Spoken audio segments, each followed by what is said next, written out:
The Wisconsin Institute for Law and Liberty is out with its latest Apples to Apples report. It compares kids in public schools and choice schools, but not in a statewide group. It looks at kids from the same neighborhood, the same family income level, the same almost as much as you can everything, and says these kids from this neighborhood in choice schools are doing this well in school. These kids from the same neighborhoods in public schools are doing this poorly. Here to join us to talk about it is Will Flanders with the Wisconsin Institute for Law and Liberty. Will, thanks so very much for taking some time. Thanks for joining us here on this Thursday morning. Good morning. Thanks for having me on. I always love these because this is an honest snapshot. We're not taking a look at all of the really high-performing public schools in the suburbs and comparing them to kids in Milwaukee who maybe got a start in MPS and started behind. Give me a sense of what we're seeing. How well are school choice schools doing compared to their apples-to-apples counterparts in places like Milwaukee, Racine, and the like? Yeah, you're absolutely right. The sort of impetus for this report way back when I started at Will almost a decade ago was that when you look at the newspaper and they report the results on the forward exam or the report card scores, you'll just see sort of straight reporting of the results, and they'll often make the case that, oh, look, the choice kids are performing worse than the public school kids. And the reality is, as you said, when we look at the choice program, one, it's income limited in the state. We'd love to get to universal someday, but right now it's income limited. Two, it serves a lot of students in Milwaukee, a lot of students in Racine, where kids often come from more difficult circumstances. And as you said, they start behind. They're coming into the choice school often a year or two or more behind some peers from the other parts of the state. So to make those statewide comparisons is really unfair. And so what we try to do with this report is use some statistical methods to, as you said, find peers that are very similar. And once again, what we find is that the choice students, the charter school students in general, outperform their public school peers. And it's not to an insignificant level. In Milwaukee, we see about 5.8% higher reading proficiency, reading obviously something that's been critically in the news lately, and even 8% in math. And then statewide, we see a performance advantage for private schools of about 4%. So significantly higher proficiency in the choice schools across the board, as well as charter schools in many contexts. We tend to get lost in talking about schools and school funding, and I got a funding question for you here in a second. But this comes back to the kids. That what choice does is it gives kids an opportunity to get out of failing schools. Yeah, it's not okay, you step into the charter school and all of a sudden 100% of the kids are at 100% proficiency, but it gives them a chance and it sets them on a better path. Is there anything in this apples to apples report that proves what I have said for years wrong or incorrect in some way? No, I think that's absolutely right. And you're right. It's not a magic bullet, right? Nothing is a magic bullet. They're difficult circumstances that kids deal with.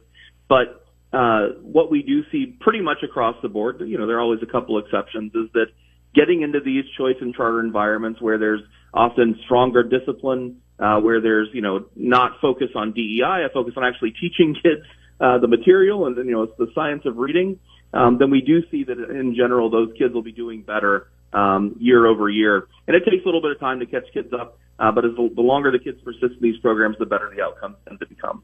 He's Will Flanders with the Wisconsin Institute for Law and Liberty. Apples to apples, looking at choice schools and public schools, but not in the big statewide gloms that we often hear from school choice opponents. These are the same kids from the same neighborhoods, and the report shows clearly kids in choice schools are reading better and doing math better, and not just a tiny bit better, a huge percentage better.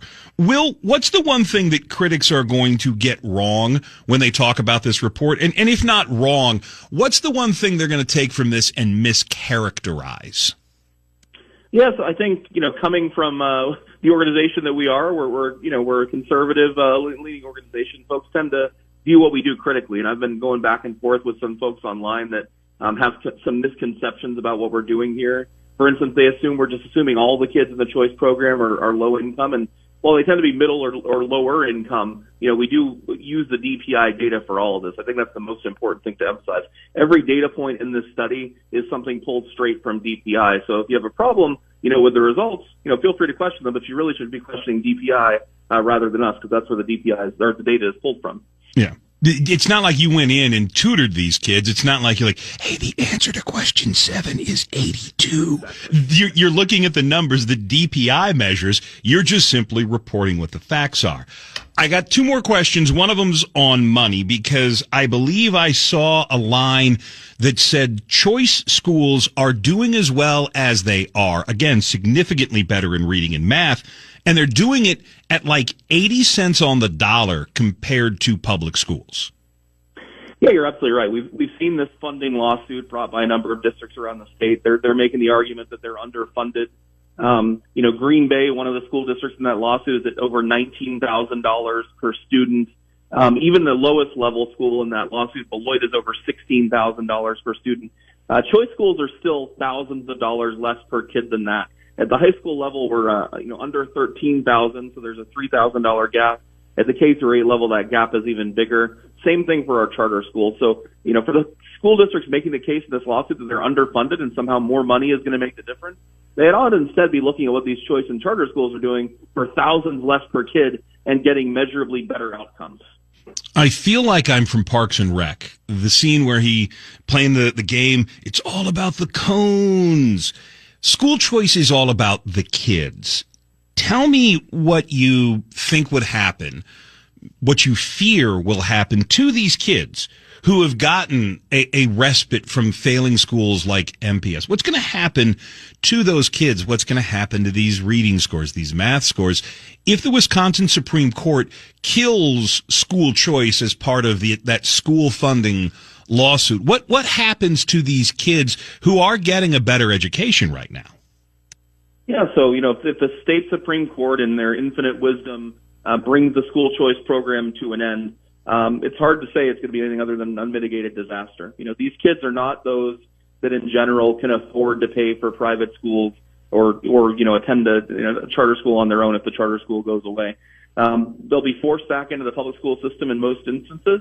And those proficiency gains, those benefits, those lifelong benefits that we're talking about, will all disappear. They'll all go away over time. And to look at you can get into intricacies of the law and the data, but we know a liberal Supreme Court is going to decide this based on the feelings, right? Well, the feelings ought to be pretty big on the side of giving kids an opportunity, not slamming the schoolhouse door in their face, even though we think the law is on our side as well. I've said this, and I think it was the superintendent at Green Bay. We played the tape a couple of weeks ago. If we're going to spend money in education, we should absolutely spend it on the adults. No, this is about the kids. And again, this is what Apples to Apples, and this is an almost yearly report. This is what it does, is it shows that school choice helps the kids. It doesn't help the teachers union. It doesn't hurt the teachers union. It helps the kids, and that should be the point of why we have public schools. Well, I appreciate it, man. We could go on and on and on. Maybe when I get the 4th hour podcast, we'll just sit here and get really into the weeds on this, but we got a million commercials we got to play. I appreciate it, man. Thanks so very much for taking some time. Thanks for joining us this morning. Sounds good. Have a great day.